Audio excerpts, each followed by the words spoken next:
Hi, it's Amy from Amarina Designs, and today I'm here to share with you how to make this gorgeous flower with a fringe center. I will show you how to do these pom flowers in another video tutorial, and today we're just focusing on this beautiful focal flower.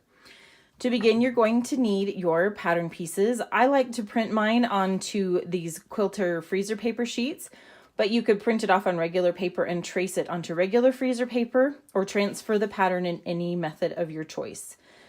For your leaves, you're going to need a little bit of wire. This is 20 gauge wire. You'll also obviously need your felt. I find it helpful to have a pair of wire cutters for cutting the wire down to the size I want so I don't have to ruin my scissors. And another pair of scissors that I find super helpful for these are these shears, fabric shears from Fiskars. They have a spring loaded in them and it makes it super easy to cut the fringe without causing fatigue to your hands.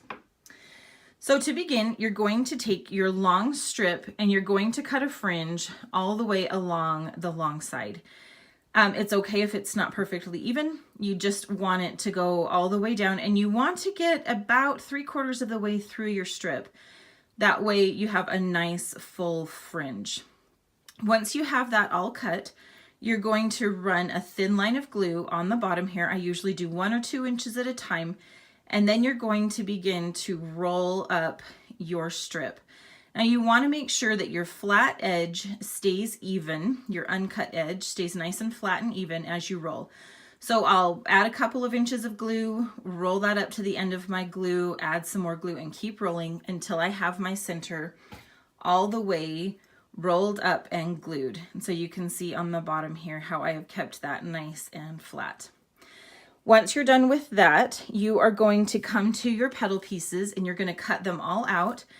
And then you remove the freezer paper from them. And you want to also make sure that you cut the slits in them. The next thing you're going to do to prepare your petals is you're going to add just a little dot of glue to the corner of one side. And then you're going to cross it over to create kind of an indentation on your petals. Now, the farther you cross over those two pieces, the sharper your pivot or your dent is going to be on your flower. So you can see on these two right here, I have one that's crossed over a lot and one that's not crossed over quite as much. And you can see how this one is a steeper, sharper turn and this one's a little bit flatter. The difference that makes is the tighter you put them, the more sharp you make this bend, the more closed your flower is going to look, versus if you leave them open, it will look more open, like the flower has bloomed a little bit more.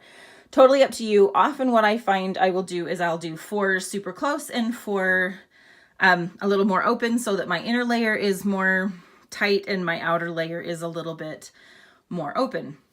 So this one is one of my tighter ones, and I'll show you how to attach these petals really quick.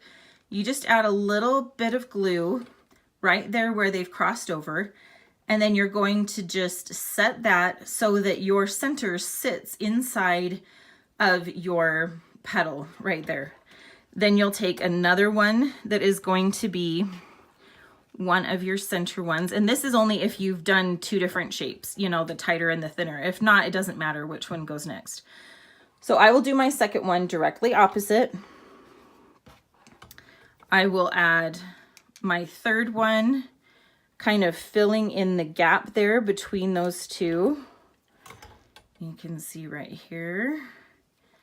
And then I will do my last one, filling that one in.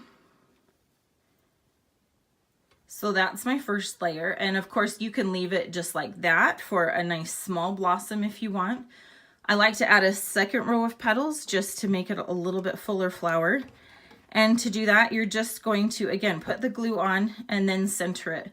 Now, the tighter in you put them, the more closed it's going to be. The further out on the petals you put them, the more open it's going to be. And that's it. You just will add your next 4 petals, kind of filling in the spaces in between. You can see that I've done that right here, and your flower is done. To finish your leaves, you're going to cut it out with your pattern, remove the paper backing, and then I take just a thin, maybe 1.5 or 2 inches, and you do just a little tiny bit of glue on the end of your wire. You're going to place it on the bottom in the center of your leaf and then pinch it shut. And I like to use my fingernail to get right in next to the wire. And then it has just a little bit of veining to your leaf, and then it's ready to add to your flowers. I hope you've enjoyed today's tutorial, and I hope you enjoy making these super simple, fun mermaid flowers.